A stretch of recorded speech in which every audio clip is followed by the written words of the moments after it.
دخترها در زندگی آرزو دارند که شوهر خوب و صالح داشته باشند که قدر آنها را بداند و حقوق آنها را رعایت کند. از همین جهت با هر راه خود را جذاب و دلکش و زیبا می کنند تا خواستگار زیاد داشته باشند. بسیاری آنها در پی جمال و زیبایی اصلا شرم و حیا را گم کرده اند.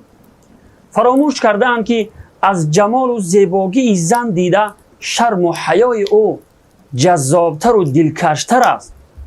خواهران عزیز، شما خود را با لباسهای تنگ و نیم برهنه و با مالیدن رنگهای گوناگون زینت می دهید و خیال میکنید که با این راه می توانید شوهر خوب و صالح بیابید.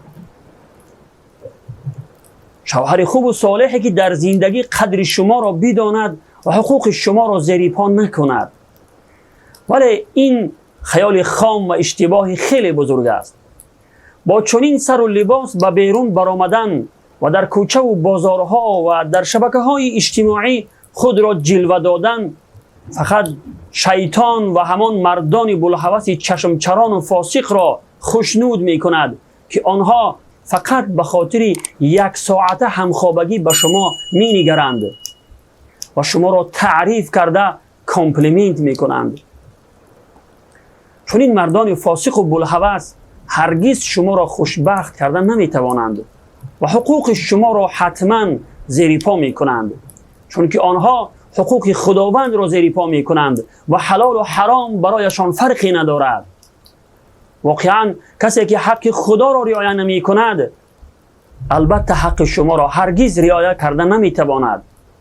مردان خوب و صالح و خدا ترس که قدر زن را می دانند هرگز زنان بی شرم و حیا را که در کوچه و بازارها و شبکه‌های اجتماعی خود را جلوه می دهند و با مردان بیگانه به باک صحبت می کنند برای همسری انتخاب نمی کنند.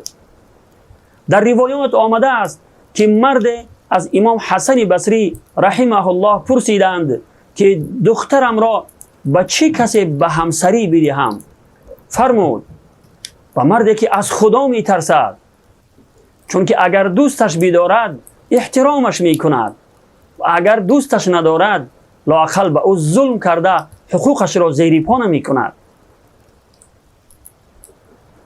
خواهران عزیز، خوب اندیشه کنید که چگونه چنین مردان خدا ترس و قدردان و با غیرت را خواستگار خود بسازیم.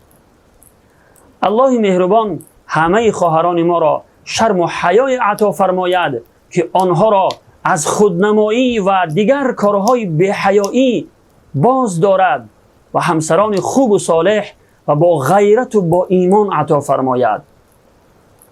آمین یا رب العالمین. والسلام علیکم و رحمت الله و برکاته.